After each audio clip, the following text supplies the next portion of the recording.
I observe how Abu Dhabi is taking a lead as one of the top 3 countries in the world. What was missing clearly was in AI, machine learning, robotics, data analytics, all those there was not a word.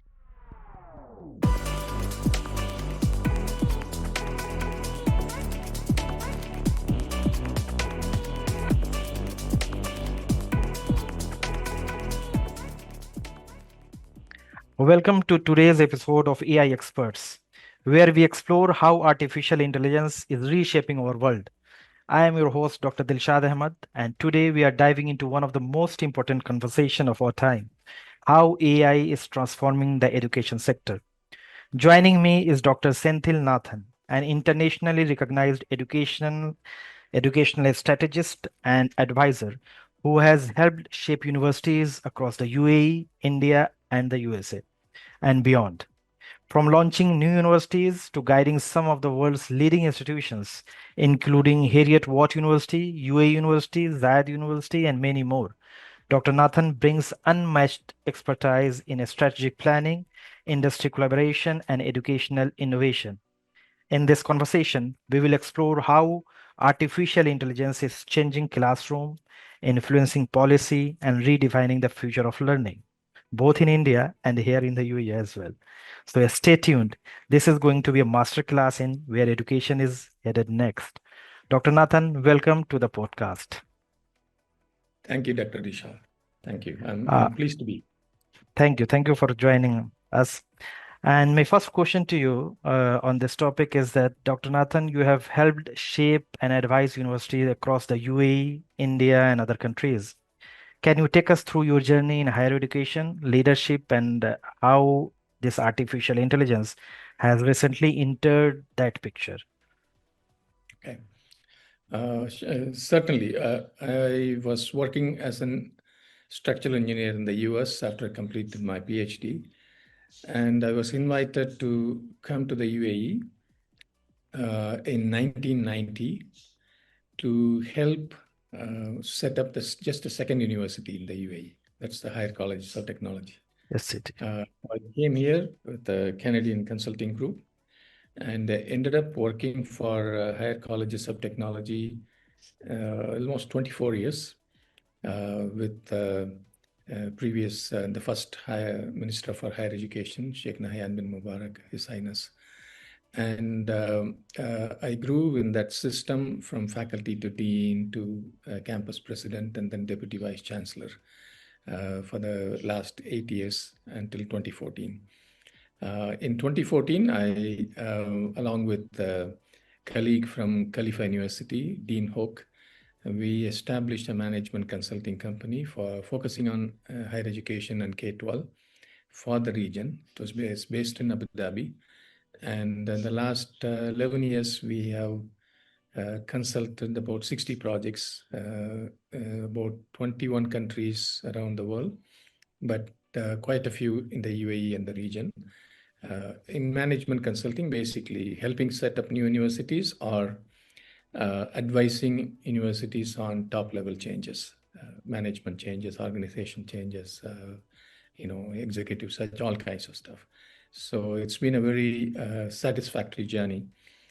In the process, what I would say, even when I came in 1990, that was pre-internet days. The Higher Colleges of Technology was set up with a vision of bringing technology into the classroom.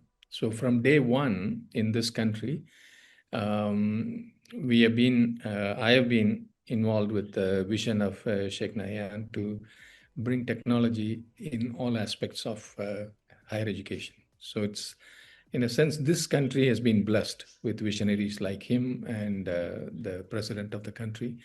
And I remember when we came, we didn't even have place to buy personal computers at that time. So we imported from Canada. It was the same thing when internet was introduced in 1996. I remember HCT was just the second organization in the UAE next to ADNOC to get our own pipeline. So it's been a real technology march along with education. Even, for example, in 2001, we set up the first wireless campus, and then a laptop. Uh, these were days where laptops were not known in the country, and we made it mandatory for every student to come with their own laptop, things like that. Online learning, and in HCT, we helped set up the standards for CAA for accrediting and approve licensing online universities. They are still actually using that standard. So it's been a technology journey, I would say, in this country. As you know, Dr. Dilshad, this country is always forward-looking. Definitely. They use technology to the fullest. And obviously, when the AI revolution came a few years back, they were very eager to jump on.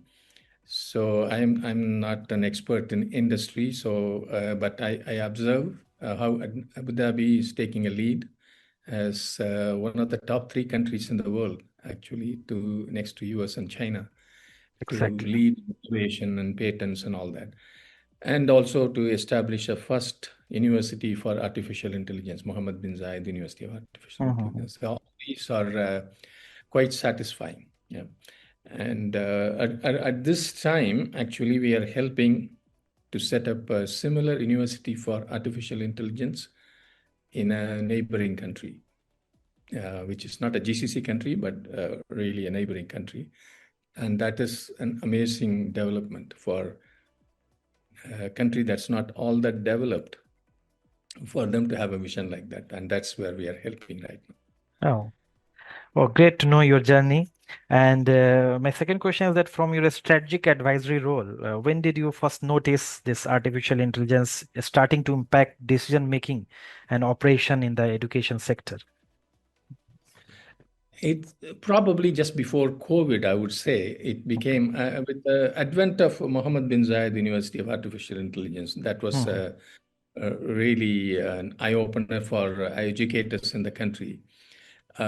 Before that, AI was a buzzword.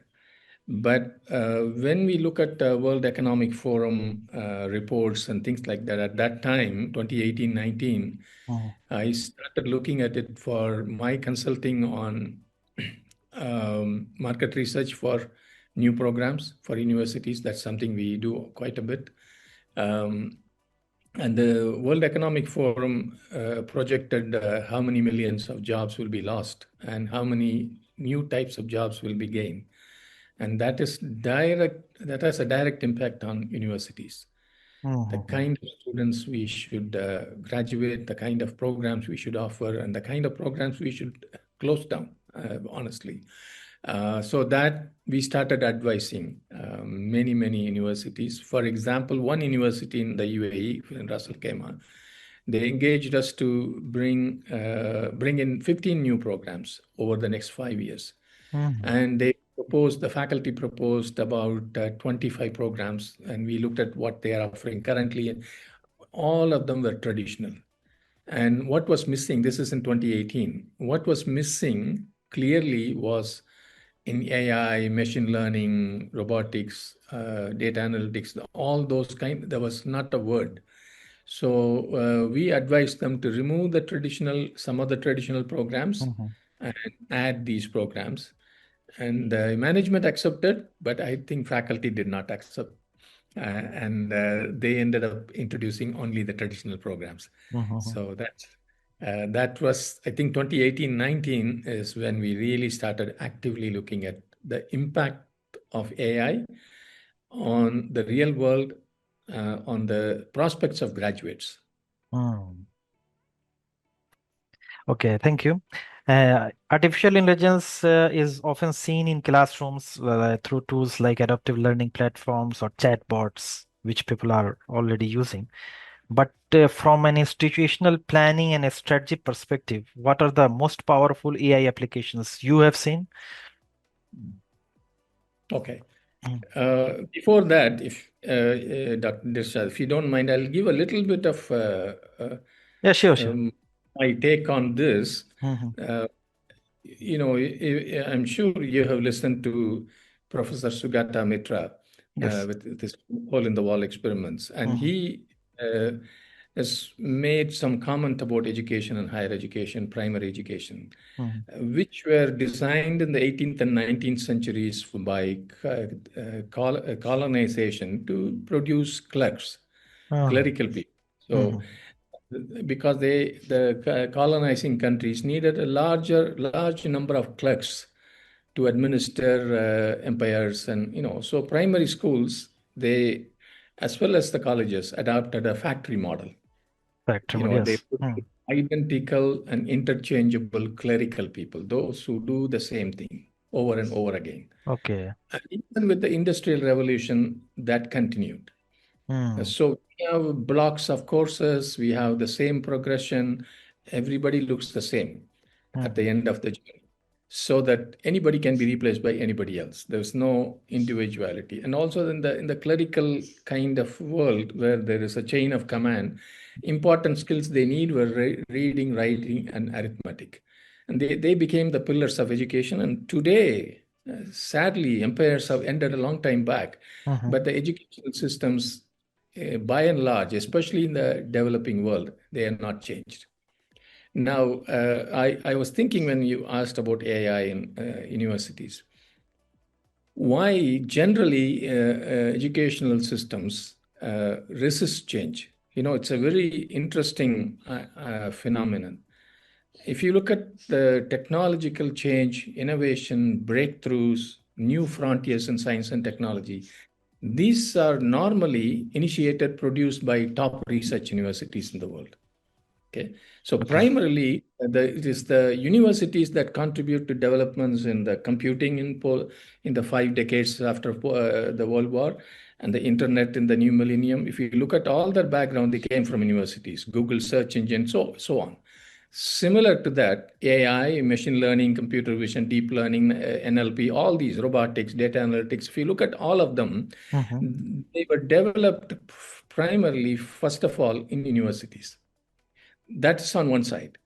The irony is this: the most of the universities themselves, they often resist the use of new technologies in their own core business of teaching and learning. First of all, I watched this over 5 decades, first as a student, then as a faculty, and then as an administrator.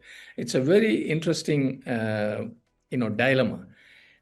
So I want to look at the interplay between the newest technology to arrive at the scene, AI, and the resistance in higher education often. Yeah.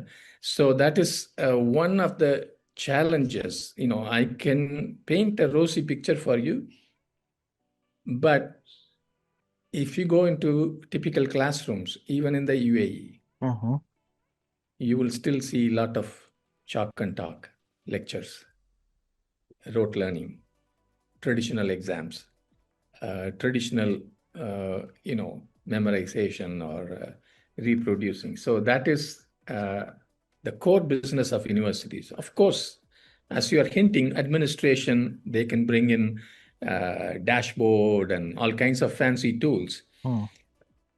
But education starts, in my mind, starts and ends inside a classroom or a lab or a learning environment where you have a student to teacher interaction. That is the heart, right? Not your student registry or library system or ERP. Those are okay. Those are just like business support. But I still think we have a long way to go in teaching learning process. Okay, so what do you think? Why this is happening? Because why universities and teachers and faculties are so resistant about this rise in technology, especially in AI? They don't want to change themselves, or they are afraid? What do you think on Yeah, this? this is not new, Dilshad. When I was a engineering student, my first 2 years, and you guys may not even understand what I'm saying, is we use something called slide rule. Yes, Okay, slide rules. Yeah. we didn't have calculator. Okay, there were no pocket calculators. So Oh. this slide rule, if you go to YouTube, there are some interesting things to multiply, to find the logarithm of a number. Any engineering calculation, it is very difficult to do by hand, and this was a mechanical device. which you move around and then you find That I multiply two don't know. numbers. That I don't know because in our time we are using calculator. Right, right. But in my third year, Yeah. they brought in calculators, which was, I mean, to me, it was a godsend. Okay, this is really tough. This Mhm. slide rule. Anyway, even when as simple as a calculator was introduced, the faculty members were all up in the arms.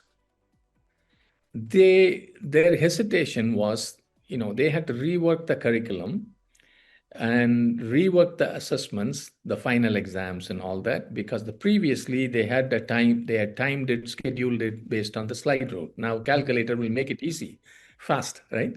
So they had to think. So they didn't want to jump on. And I don't want to put down professors, but having been a professor, I know many of us go into this kind of setting and we kind of go on a cruise control. Yeah, cruise control kind of thing. So that is, I think, a biggest challenge in any university, and it is not easy to change the mindset of professors.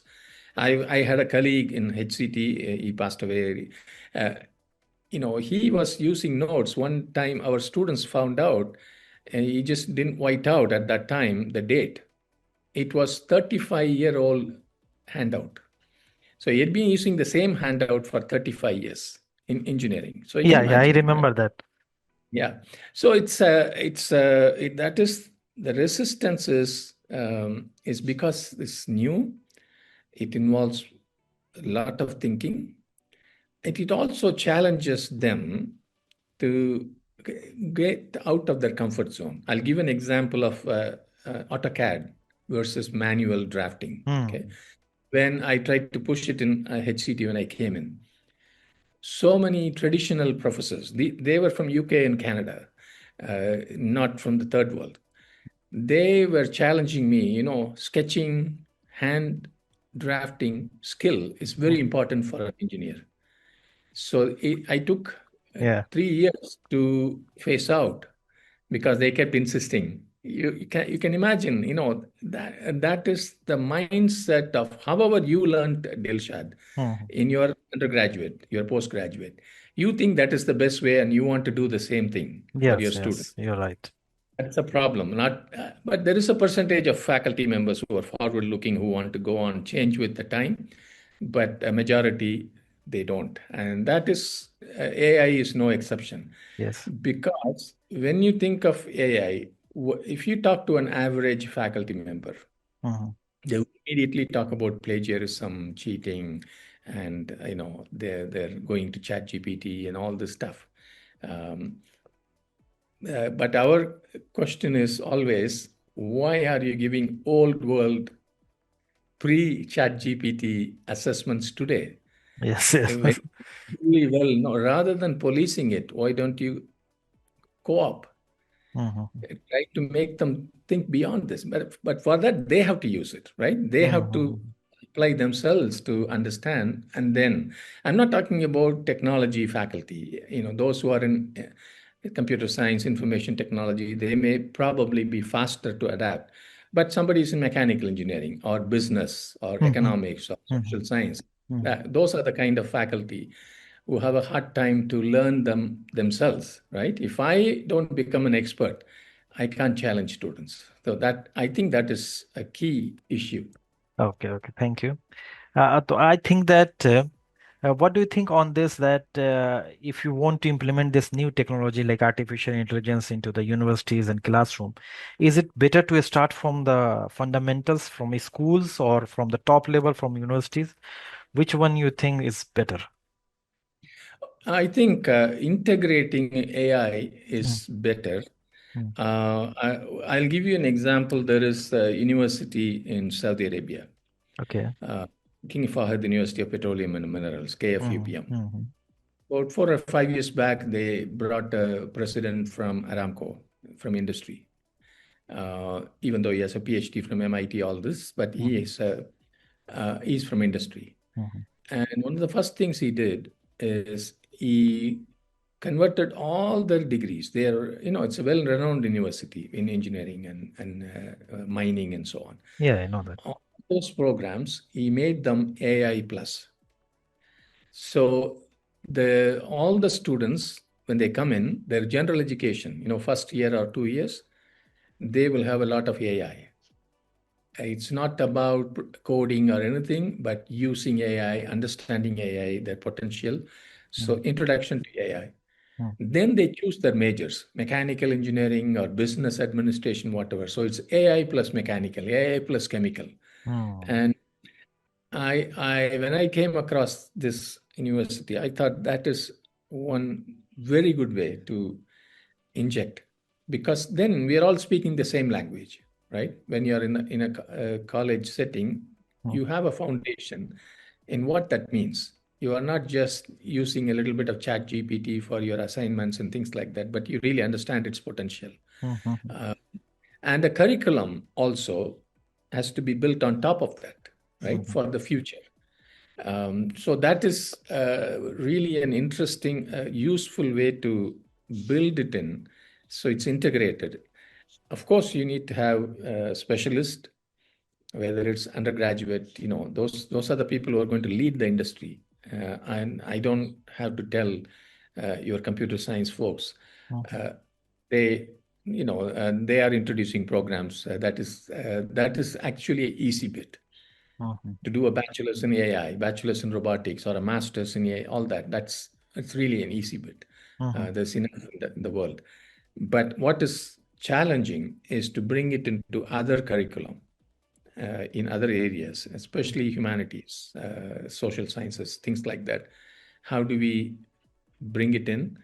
mm, One of the reasons, Dilshad, I would put it like this: mm, if someone is graduating with an English degree or an Arabic degree or Islamic studies or whatever you can think of, not just STEM, mm, anything else, if they understand this world, the AI world, they can figure out how they can complement and compete. I will talk about fine arts. Okay, I was helping New York University with the Masters of Fine Arts program. And these are very different people, mm, very creative people, who create arts out of all kinds of things, not just painting, different material, all that. mm. And today, with the AI, if you do enough programming, you can create fantastic artwork, Artwork, right? portraits, and everything like that. Yes. And they need to understand Mm, where their creativity will come in and show the market this is humanly done, this is done by AI. So, to that extent, it is now going into the system. Same thing with the, you can write a book, you can write poetry, you can do all kinds of things, yeah. right? But a human will always be creatively different, creatively think out of the box, all that. But they have to understand how do we compete, right? So that's why I think AI, appreciation of AI, application of AI, rather than production of AI tools and all that. This appreciation and application is almost like studying English language or mathematics for everybody. It has to become a core skill. Thank you. You have been behind many industry collaborations as well. And how do you see this artificial intelligence strengthening partnership between universities and academia? Yeah, the best way to do this is for faculty to be very honest and have engaged with conversation with the industry, Hmm. especially on automation. Okay, Automation. what are the jobs that are going to be automated in the next 5 to 10 years? Mhm. And the professors and the curriculum developers have to understand what skill sets will be useful 5, 10 years down the road, right? I'll give you an example of data science. And we were doing a market study for masters in interdisciplinary data science. At that time, when we talked to the industry people, they Mhm. were smiling.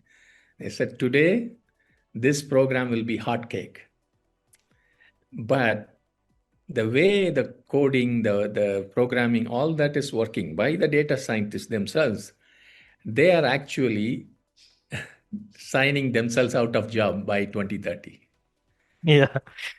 It's Yeah. it's a very interesting thing, yeah. So they said by 2030, and you can check me out on the data. But as data science jobs are going up, Mhm. they say this is going to crash Mm. by 2030. It is their own doing, right?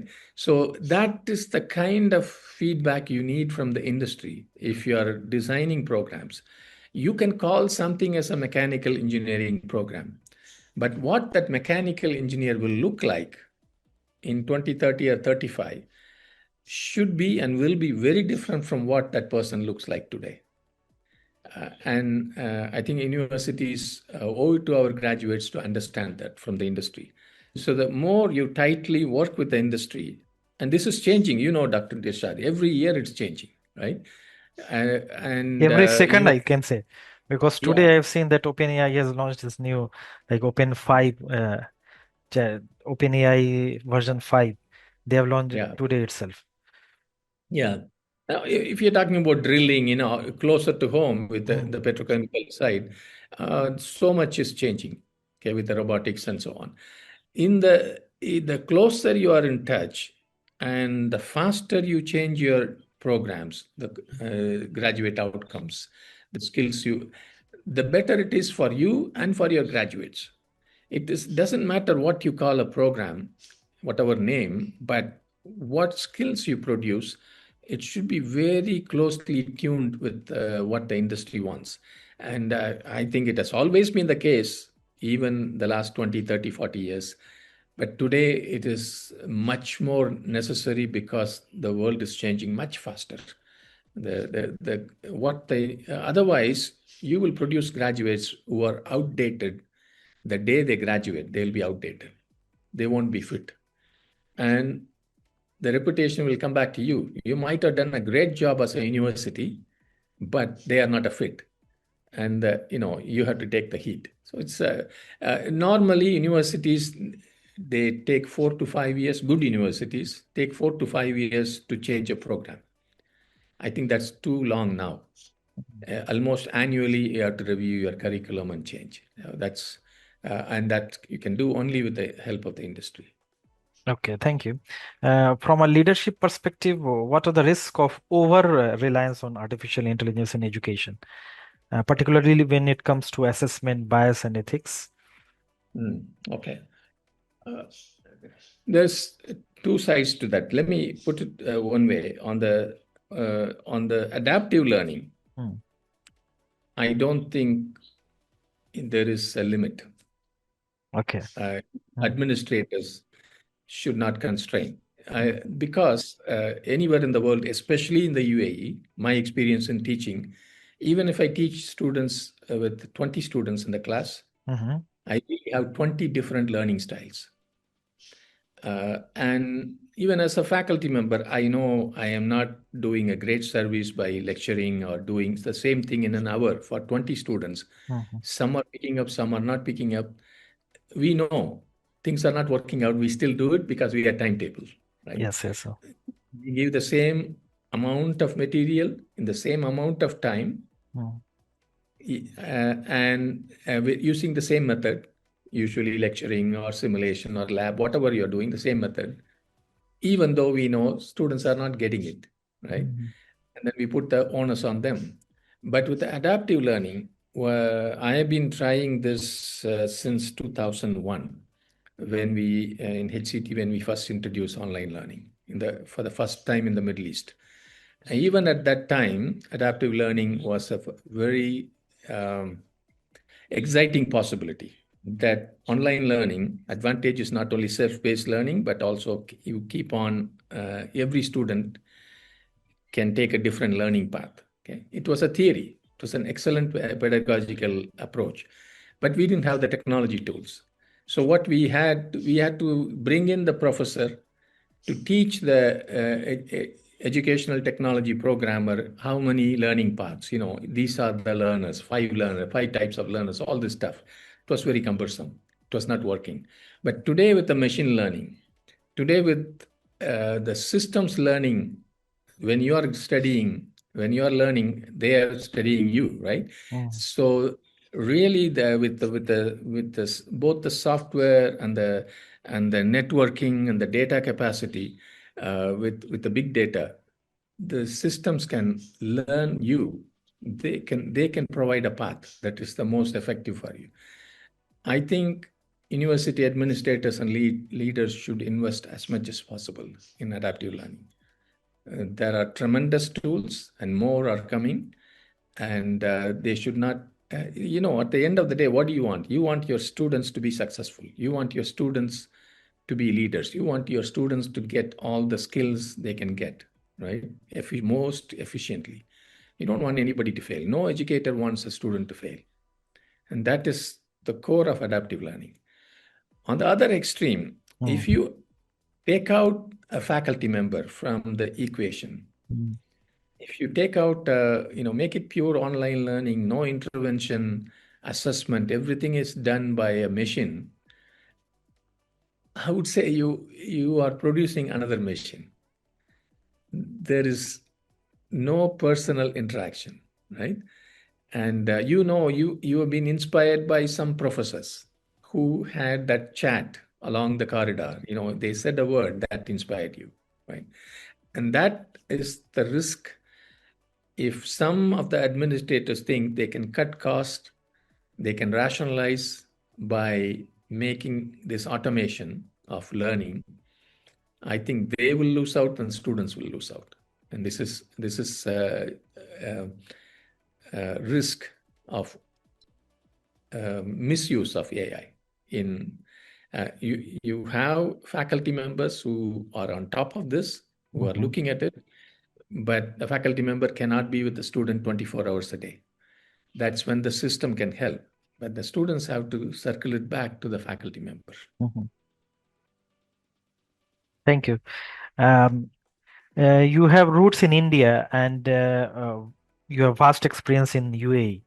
So how do you compare this AI adoption in education between the two countries? Mm. Um, See, in India, we have this idea for back office for the world. Yeah. So we produce a lot of still clerks, even in IT industry, I would say. Yeah. If Sugata Mitra hears that, it's in a way coding people. Yeah. People who have excellent skills, where we are, I think, not doing as well as UAE or US or Canada is to create critical thinkers, innovators. Mm, And we have an environmental issue. We don't have a good entrepreneurial environment, but also we have an attitude issue that as soon as you complete your college, school, you should start your own business. You should go and create a new Apple, Microsoft, whatever, right? And we can say a lot of Indians who studied in India, they are doing very well and they are heading Microsoft, Google, all the stuff. We can say all that, but they are doing somewhere else, not in India. mhm, So I think universities, wherever possible, they'll have to bring in entrepreneurship and innovation hubs in within the university. Even if you have 5% or 2% of your students getting into that, mm, they will create so many more jobs than just doing a pipeline for TCS, Infosys, and all these guys to take your graduates. I mm, think that is where India has not caught on yet. In the UAE, on the other hand, um, many of the graduates may not have the same or high math skills or programming skills. mhm, But what I have noticed with many of my Emirati students, they understand the big picture. They have innate ability, and also they are trained by the environment here to keep the big picture, right? And they know sometimes in the micro things, some things can go up or down, go wrong. As long as the country is moving, the company is moving in the right direction overall, that's what they are happy about. I think we need to develop in India those kind of people who understand big picture, think creatively, and create new industries. Yeah. Mhm. You're right. What do you predict will be the three biggest AI-driven shifts in education in the next 5 to 10 years? Yeah, very good. Mm. The first one should be actually, I am not going to say will be, Mhm. but should be skill-based education. Skill-based. Because the knowledge base, regurgitating, that is going to have no use in the age of AI. Whatever you teach students, the AI system can, regurgitate it better than the students in a fraction of the time. So, as a professor, as a university, we are wasting our time if we are just passing on knowledge, right? And even in the skill based, I think creative thinking, things that cannot be mastered by a routine AI system, Mhm. whether it's a bot or a robot, it doesn't matter. Mechanical skills or thinking skills, anything that is of repetitive nature, we can actually use these AI engines or robots to during the teaching learning process to with Mhm. the students, so Mhm. they take a leadership of these systems, not just use it, but basically bypass. It's like this, Dr. Dilshad, the cybersecurity. Why you have cybersecurity? Because some people have figured out how to break your firewall and servers and all this stuff, right? Exactly. But you put it to your right use. How do you complement? How do you overcome what AI can do in Mhm. your own area? That is how we have to train in the next 5 to 6 years. Those are the kind of skills, right?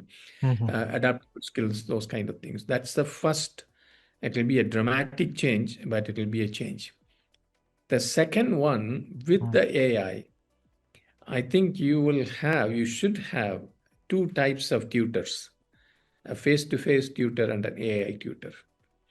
And the AI tutor is to train you, drill you, in your learning path, more like your servant, just like what you are doing with the computer and all that.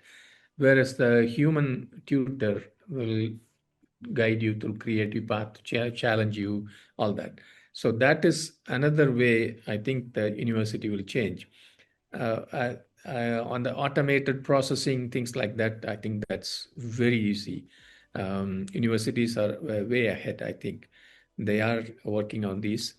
Um, when you are offering PhD programs or DBAs and things Mhm. like that, uh, we have to rethink what these mean, right? So there are in engineering or science, it's okay. You're going to have a specific innovation product or whatever, but in business and other areas, I think they are learning on the fly how this is going to look now. So that is one of the things. This is all in education, but in the workplace, your guess is as good as mine how this is going to change. But one thing I can tell you by Mhm. looking at World Economic Forum projections from 2019, Mhm. what they said has not really come true.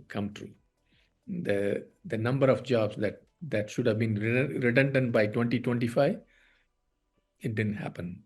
Uh, so I'm a little bit skeptical about some of these noises because countries are more careful. Human beings are smarter. Politicians are smarter.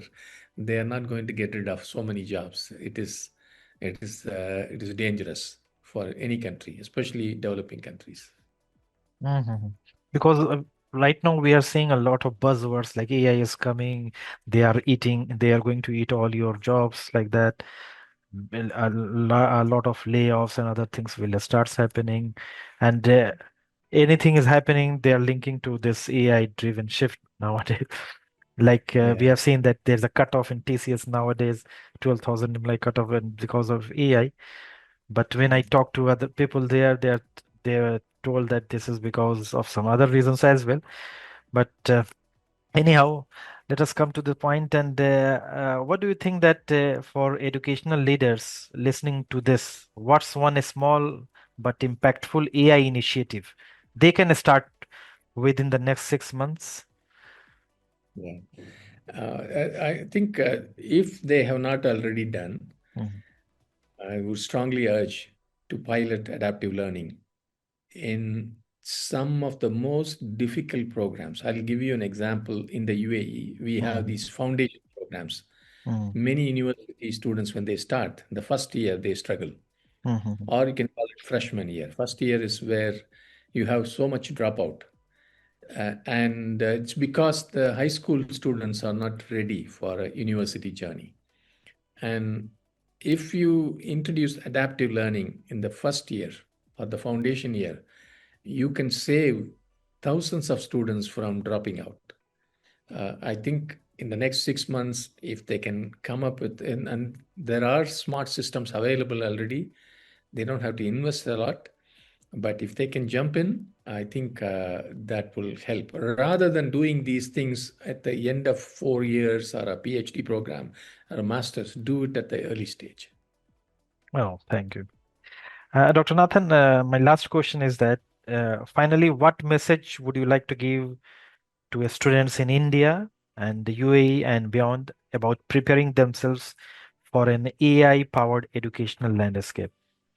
Yeah, it's a good question. I think both students are students everywhere. If I were a student today, I would learn as much from outside the university, outside the classroom, Mhm, as much as I learn inside. So it is in your own interest to be ahead of your peers.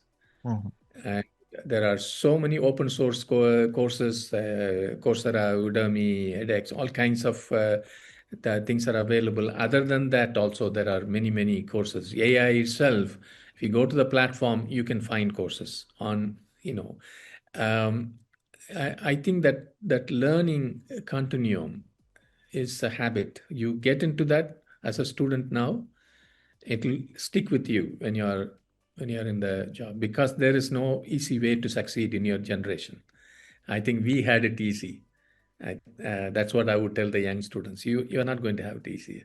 So the easiest way to continue to learn, continue to beat the systems, continue to beat your peers. If mhm. you want to overcome, continuous learning is the only way. Okay, okay. One question also coming in my mind that can we implement these AI things in schools? Because we know that in schools in India and UAE also, there nobody is talking about AI implementation. Because earlier I remember that when we were studying, we had a special class for computer, and computer was also new at the time. So, what do you think that we can implement a special class for artificial intelligence also in school level also? I think they are introduced. They have introduced in all the CBSE and A level. All of them Mm-hmm. have courses on AI. Now, student because I met some young students, I counsel them, and they are doing these as an optional course. Optional, okay. Um, as they used to do computer science, now they are doing AI. Mm-hmm. So I think the school, the challenge would be who's teaching them. If the same teachers are teaching, I'm not sure what they're teaching. Yeah. Um, if it's an online course taught by some real top-notch professionals Mm-hmm. in the schools, that'll be good. And other thing that's happening, Dilshad, here as well as in India, other places, they do summer camps now, AI summer camps in many parts of the world. I'm even familiar with working in Iraq. Even in Iraq, there are summer camps for AI in different cities, which is a challenging environment. I think those are the things where the young people, 15 to 17-year-old, can participate and get ahead of the game. That's a great initiative. Okay. Okay, Dr. Nathan, thank you for sharing such valuable insights on how artificial intelligence is reshaping the education sector, from a strategic planning to real-world classroom transformation. Your experience across India, the UAE, and the global stage has given a unique lens on both the opportunities and the challenges ahead. To our listeners, if you found today's conversation as inspiring as I did, Don't forget to like, share, and subscribe to the channel for more thought-provoking discussions with global AI and educational leaders. Drop your questions and thoughts in the comments. We would love to hear how you see AI shaping the future of learning in your part of the world. Thank you.